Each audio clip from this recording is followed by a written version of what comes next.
అందుకు భగవాన్ అనుగ్రహం చేతనే దివ్య దృష్టి వచ్చింది వరేణ్యునికి.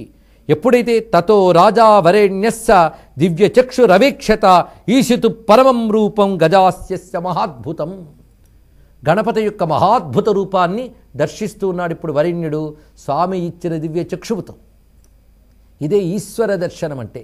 ఈశ్వరుడు అనగా ఈశావాస్యమిదం సర్వం యత్కించి జగత్యాన్ జగత్ అని ఈశావాస్యోపనిషత్తు చెప్పినట్లుగా కనబడుతున్న జగత్తంతా ఈశ్వరుడే వ్యాపించి ఉన్నాడు. మన జగత్తును చూస్తున్నాం కానీ జగమంతా జగన్నాథుని చూడలేకపోతున్నాం. అది చూడగలగాలి అంటే జగన్నాథుని యొక్క అనుగ్రహం కావాలి. అందుకు విశ్వమంతా అనేకముగా కనబడుతుంది. ఈ అనేకమంతా గణం. అనేకమైన విశ్వమునందు వ్యాపించి ఉన్నటువంటి ఏకమైన పరబ్రహ్మే గణపతి. కనుక గణము అనగా అనేకమైన విశ్వము, పతి అనగా అనేకమందు వ్యాపించిన ఏకమైన పరమాత్మ. అదే ఈశ్వర అనే శబ్దం. ఈశ్వరుడు, పరమేశ్వరుడు, గణేశ్వరుడు, అదే గణపతి అనే మాటలో ఉన్న అద్భుతమైన భావం. ఎప్పుడైతే విశ్వమంతా గణపతిగా దర్శనమిస్తున్నదో ఆ వరేణ్యుడు చూసినటువంటి ఆ విశ్వరూప గణపతి యొక్క అద్భుతత్వాన్ని వర్ణిస్తున్న తర్వాత శ్లోకాలు. అసంఖ్యవక్త్రం లలితం అసంఖ్యాంఘ్రికరం మహత్ అనులిప్తం సుగంధేనా దివ్యభూషాంబరస్రజం అసంఖ్యనయనం కోటి సూర్యరశ్మి ధృతాయుధం తద్వష్మణి త్రయో లోకా దృష్టాస్తేన పృథగ్విధా. అసంఖ్యవక్త్రం లెక్కలేనన్ని వదనములతో, అసంఖ్యమైన పాదములతో, చేతులతో, నేత్రములతో, వివిధములైన వదనాలతో ప్రకాశిస్తున్నది స్వామి యొక్క అనంత రూపము. కోటి సూర్యరశ్మి ధృతాయుధం, కోటి సూర్యులతో సమానమైన కాంతి ప్రవాహము ఆ శరీరము నుంచి వెలువడుతున్నది. విశ్వమంతా కూడాను ఆ వెలుగులోనే ప్రకాశిస్తూ గోచరిస్తున్నది. కనుక విశ్వమంతా కలిపి గణపతి రూపంగా దర్శనమిస్తున్నది. వివిధములైన అలంకారములతో, సుగంధాది ద్రవ్యములతో అలంకరింపబడిన గణపతి యొక్క శరీరమునందు సమస్త విశ్వము గోచరిస్తున్నది. విశ్వ శరీరుడు గణపతి అనేటువంటి అనుభూతి కలుగుతోంది. ఇదే ఈశ్వర దర్శనము అంటారు. వెంటనే వరేణ్యుడికి ఒళ్ళు పులకించిపోయి ఆనందపరవశుడై స్తుతిస్తూ ఉన్నాడు. ఇది విశ్వరూప గణపతి స్తోత్రం అనే అద్భుతమైన స్తోత్రము ఇక్కడ 8వ అధ్యాయంలో కనబడుతున్నది. దృష్టైశ్వరం పరం రూపం ప్రణమ్య స నృపో అబ్రవీత్. ఎప్పుడైతే ఐశ్వరం రూపం, చాలా అద్భుతమైన శబ్దం వేశారు ఇక్కడ.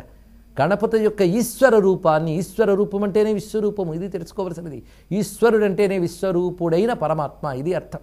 అలాంటి స్వామిని చూసి వీక్షేహం తవ దేహేస్మిన్ దేవాన్ ఋషిగణాన్ పితॄన్ పాతాళానాం సముద్రాణాం ద్వీపానాం చైవ భూభృతాం మహర్షీణాం సప్తకంచ నానార్థై సంకులం విభో. ఓ మహాగణేశ పరమేశ్వర, నీ యందు సర్వము నాకు గోచరిస్తున్నాయి. దేవతలు, ఋషులు, పితృదేవతలు, పాతాళాది అధోలోకములు, సముద్రములు, ద్వీపములతో కూడిన భూమి, సప్తర్షులు, అదేవిధంగా సర్వదేవతలు గోచరిస్తున్నారు. బ్రహ్మ విష్ణు మహేశేంద్రాన్ దేవాన్ జంతూన్ అనేకదా భువంతరిక్షం స్వర్గాంశ్చ మనుష్యోరగ రాక్షసాన్. సమస్త లోకములు, మనుష్య ఉరగ రాక్షసాది సమస్త జాతులు, బ్రహ్మ విష్ణు రుద్రాది సమస్త దేవతలు, జంతువులు సర్వము నియందేన గోచరిస్తున్నాయి స్వామి. అనాద్యనంతం లోకాదిం అనంత భుజశిష్యకం ప్రదీప్తానల సంకాశం అప్రమేయం పురాతనం. అనాది అనంతమైనదను రూపము అంటే ఆది అంతము లేకుండా ఉన్నదే భగవత్ స్వరూపం. దానికి ఇది మొదలని కానీ ఇది చివర అని కానీ నిర్ణయించలేకపోతున్నాం. అనంత భుజశీర్షకం ప్రదీప్త అనల సంకాశం, జ్వలిస్తున్న అగ్నివలే ఉన్నది నీ యొక్క రూపము. అది కొలత కండడం లేదు గనక అప్రమేయం, అది ఎప్పటిదో చెప్పలేం గనక పురాతనం సనాతనం. కిరీట కుండలధరం దుర్నిరీక్షం ఉదావహం ఏతాదృశంచ వీక్షేత్వాం విశాల వక్షసం ప్రభుం. విశాలమైన వక్షస్థలంతో ప్రకాశిస్తున్న నీ రూపంలో సమస్తములైన విశ్వము గోచరిస్తున్నాయి. పైగా నీ యందు ఉంటూ నీ వల్ల పెరుగుతూ వెళుతున్నటువంటి దేవతలు నిన్నే స్తుతిస్తూ ఉండడం కూడా నాకు గోచరిస్తున్నది సుమా. వేత్తారమక్షరం వేద్యం ధర్మగోప్తారమీశ్వరం. సమస్త లోకరూపుడవు, సమస్త దేవాది రూపుడువు అయినటువంటి నువ్వు ధర్మగోప్తవని నాకు తెలుస్తున్నది. ధర్మగోప్త అంటే ధర్మరక్షకుడు అని అర్థం. పైగా ధర్మములు అనగా విశ్వ నియమములు అని అర్థం. సూర్యుడు తూర్పున ఉదయించును, అదేవిధంగా వర్షాకాలంలో వర్షం పడును, వేసవికాలంలో వేడిగా ఉండును. ఇవన్నీ కూడా ధర్మములు. ఇవి ఎవరో ఏర్పరిచినవి కావు, ఇవి ప్రకృతిలో ఉన్నాయి. అవి ఏర్పరిచినవాడు భగవానుడు. యతో ధర్మాని ధారయన్ అని విష్ణు సూక్తం ఇదే చెప్తోంది. అందుకే ధర్మగోప్తారమీశ్వరం అంటే విశ్వ నియమములను నడిపేవాడివిగా నేను తెలుసుకుంటూ ఉన్నాను. పైగా నీ యొక్క అద్భుతమైన ఈ అనంత రూపాన్ని చూస్తూ భయపడిపోతూ ఉన్నారు దేవతలు కూడా. ఎందుకంటే మన ముందు ఒక మహాద్భుతం కనబడితే తప్పకుండా ఒక భయం కలుగుతుంది. ఆ భయం అద్భుతాన్ని చూసినప్పుడు కలిగినటువంటి ఆశ్చర్యం వల్ల కలిగేటువంటి భయం. ఇదే భయము భక్తి అంటారు. అలాంటి భయము భక్తితో దేవతలను స్తుతిస్తున్నారు. నువ్వు నాకు చూపునిచ్చేవి కనుక నేను చూడగలిగాను, కానీ లేకపోతే నేను చూడగలనా? చూపునిచ్చుట అంటే ఒకానొక యోగస్థితినిచ్చావు నువ్వు నాకు, కానీ ఇంకా నా జీవభావం పూర్తిగా పోలేదు గనక నువ్వు ఇచ్చిన చూపుతో చూడగలుగుతున్నాను, ఆనందిస్తున్నాను. అదే సమయంలో భయం కూడా వేస్తున్నది నీ అనంతమైన అద్భుత రూపాన్ని చూస్తూ. త్వమింద్రోగ్నిర్యమశ్చైవ నిరుతిర్వరుణో మరత్. నువ్వే ఇంద్రుడవు, నువ్వే అగ్నివి, నువ్వే యముడవు, నువ్వే సర్వదిక్పాలక స్వరూపుడవు. ఈ స్తోత్రం అంతా చాలా అద్భుతమైనది. ఈ స్తోత్రం ద్వారా మనకు జ్ఞానాన్ని చూపిస్తున్నాడు. భగవంతుణ్ణి ఏదో పరిమితంగా చూడడం కాదు, అపరిమితుడని తెలుసుకో, ఆద్యంతరహితుడని తెలుసుకో, సర్వము ఆయనే అని తెలుసుకో. ఇదే విశ్వరూప సందర్శన యోగం అనే ఒక జ్ఞానం.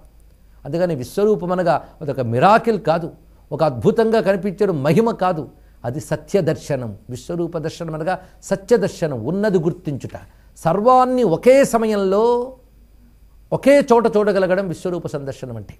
ఒక మానవుడు తన చూపుతో ఒక చోటును మాత్రమే చూడగలడు, ఒక కాలాన్ని మాత్రమే చూడగలడు, పరిమితమైన ప్రపంచాన్ని చూడగలడు. కానీ ఒకే సమయంలో సర్వ సమయాల్ని చూడడం, ఒకే ప్రాంతంలో సర్వ ప్రాంతాలని చూడడం, సర్వజీవుల్ని ఒకటిగా చూడడం ఉన్నది అదే విశ్వరూప సందర్శనం. అలాంటి దృష్టి సామాన్యంగా సాధ్యం కాదు కనుక భగవాన్ అనుగ్రహంతో వచ్చిన చూపుతోనే సాధ్యమవుతున్నది. ఎప్పుడైతే ఈ విధంగా పరమాత్మను స్తుతించాడో అప్పుడు పరమాత్మ స్వామి అనుగ్రహించి తన యొక్క సామాన్య రూపాన్ని మళ్ళీ ప్రదర్శించాడు. అంటే యథాతథంగా మామూలుగా గణపతి రూపంతో గోచరించాడు. మామూలు నేత్రాన్ని ఇచ్చాడు. అప్పుడు వివరిస్తున్నాడు, ఎవరైతే ఈ నా విశ్వరూపముని గ్రహించి తెలుసుకొని ఉపాసన చేస్తారో మద్భక్తుడవుతాడో వాడు తరించుతున్నాడు. అందుకే తరించడానికి క్లుప్తంగా సాధనా మార్గంలో ఒక్క మాట చెప్తున్నాను విను అంటున్నాడు. మద్భక్తో మత్పరః సర్వసంగహీనో మదర్థకృత్ నిష్క్రోధ సర్వభూతేషు సమో మామేతి భూభుజ. ఈ శ్లోకం ఒక్కడు గుర్తుపెట్టుకున్న ప్రపంచంలో అందరికీ పనికొచ్చే విశ్వజనీన సందేశాన్ని, ఒక యూనివర్సల్ మెసేజ్ ఇస్తున్నాడు ఇక్కడ గణపతి. భగవంతుని ఆశ్రయించి ప్రేమతో ఆయన యందే దృష్టి నిలుపుట, అదేవిధంగా ఇతర సంపర్కములు విడిచిపెట్టుట, అంటే ఇతర ఆసాదులు విడిచిపెట్టుట, చేసే ప్రతి కర్మ కూడా మదర్థకృత్ భగవదర్థముగా చేయుట, అవి చేస్తూ నిష్క్రోధ సర్వభూతేషు. ఇది చాలా ముఖ్యమైన అంశం. ఏ ప్రాణికోటి పట్ల కూడా వైరాది భావాలు ఉండకూడదు. అంటే శత్రుత్వము, ద్వేషము ఇత్యాది భావాలు ఉండరాదు, క్రోధాది భావాలు ఉండరాదు. తెలుసుకోవాలి. ఎందుకంటే సర్వము పరమాత్మ అయినప్పుడు ఎవరి యందు ఆగ్రహించినా పరమాత్మ యందు ఆగ్రహించినట్లు. అందుకు ఇది ముఖ్యమైన అంశం, నిష్క్రోధ సర్వభూతేషు. ఈ వాక్యాన్ని కానీ మనం బోధించగలిగితే, బాల్యం నుంచి చెప్పగలిగినట్లయితే ఒక అద్భుతమైన సమాజం ఏర్పడుతుంది. హింస లేని సమాజం ఏర్పడుతుంది, పరస్పర ప్రేమపూర్వకమైన సమాజం ఏర్పడుతుంది. అందుకే అధ్యాత్మ విద్య ద్వారానే ఒక సామరస్య సమన్వయ సమాజాన్ని మనం ఏర్పరచగలం. మతం వేరు, ఆధ్యాత్మిక జ్ఞానం వేరు.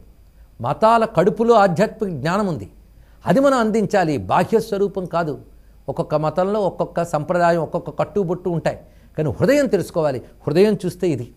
అందుకు సర్వము భగవంతుడే అని తెలుసుకుని ఆయన యందు భక్తి కలిగి చేసిన ప్రతికర్మ భగవదర్పణ బుద్ధితో చేయగలుగుతూ సర్వభూతముల ఎల్ల ప్రేమ బుద్ధి కలిగి ద్వేషబుద్ధి విడిచిపెట్టినటువంటి వాడు నన్ను పొందుతున్నాడు అని వివరించి 9వ అధ్యాయంలో వివరిస్తున్నాడు. అనన్యభావాస్త్వాం సమ్యక్ మూర్తిమంతముపాసతే యోక్షరం పరమవ్యక్తం తయోక్కస్తే మతోధిక. ఇప్పటి వరకు ఆ పరమాత్మ అనన్యభావముతో ఆశ్రయించమని చెప్పాడు. అప్పుడు ఒక ప్రశ్న వేస్తున్నాడు వరేణ్యుడు. స్వామి, నిన్ను మూర్తిగా ఉపాసించడం గొప్పదా, అమూర్తిగా ఉపాసించడం గొప్పదా? ఈ ప్రశ్న చాలా అద్భుతమైన ప్రశ్న, సాధకుడికి పనికొచ్చేది. మూర్తి అంటే భగవంతుడిని కరచరణాది అవయవములు కలిగిన ఒకానొక స్వరూపంగా భావించుతూ ఉపాసించడం మూర్తి ఉపాసన. అమూర్తి ఉపాసన అంటే అటువంటి ఆకారమేం లేకుండా ఉన్నటువంటి నిరాకారతత్వాన్ని ఉపాసించడం. ఈ రెండింటిలో ఏది శ్రేష్టము ఇది అడిగాడు ఇక్కడ. దానికి స్వామి వివరిస్తున్నాడు సమాధానం. యో మాం మూర్తిధరం భక్త్యా మద్భక్త పరిషేవతే సమే మాన్యో అనన్యభక్తి నియుజ్య హృదయం మయీ. ఎవడైతే మూర్తిధరునిగా నన్ను ఉపాసన చేస్తున్నాడో, అది కూడా అనన్యభక్తితో.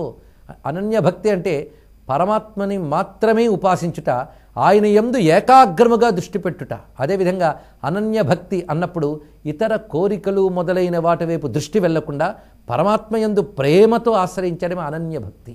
అంతేగాని ఏదో కోరిక కోసం మేము పారాయణ చేసామండి అంటే అది అనన్య భక్తి కాదు.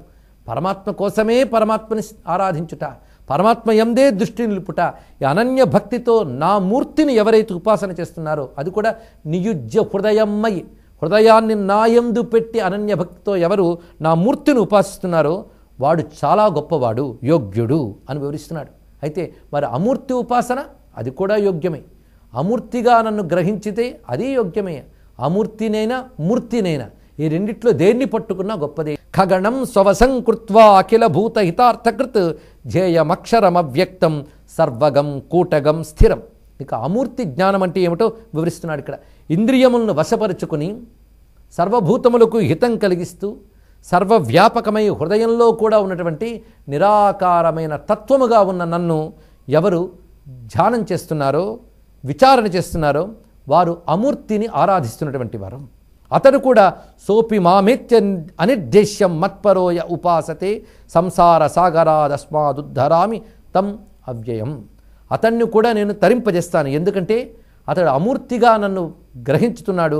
అతన్ని కూడా సంసార సాగరం నుంచి నేను తరింపజేస్తాను. కానీ ఈ మూర్తి అమూర్తి అనే దానిలో అమూర్తిని ఉపాసించడం అంత తేలిక కాదు. ఇది చెప్తున్న గొప్ప విషయం. ఈ అమూర్తి ఉపాసన అవ్యక్తోపాసన అంటారు. అవ్యక్తోపాసన అత్యంత కష్టము. అందుకే అవ్యక్తమైన అమూర్తమైన నా తత్వాన్ని ఉపాసించడం కష్టం. అంత కష్టపడే కంటే వ్యక్తమై మూర్తి రూపం ధరించినటువంటి నన్ను ఉపాసిస్తే దానితోనైనా తరించిపోతారు. మొత్తానికి భక్తి కావలసిందయ్యా. అది మూర్తిగానైనా అమూర్తిగానైనా నా యందు భక్తి కలిగి ఆరాధించేవారు తరించుతారు అని గణపతి ఇక్కడ మూర్త్యుపాసన అమూర్తి జ్ఞానము అనే దాని గురించి వివరిస్తున్నాడు. మరింత విస్తృతంగా చెప్తున్న అంశాలను రేపు గమనిద్దాం.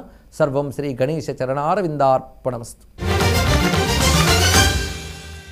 మీ అభిప్రాయాలను సూచనలను మాకు తెలియచేయాల్సిన చిరునామా భక్తి TV, care of Rachana television private limited, road number 92, Jubilee hills, Hyderabad 5,96,000. మా ఇమెయిల్ ఐడి bhaktihyd@gmail.com. మా వెబ్సైట్ www.bhaktitv.in. Phone number 9010222333.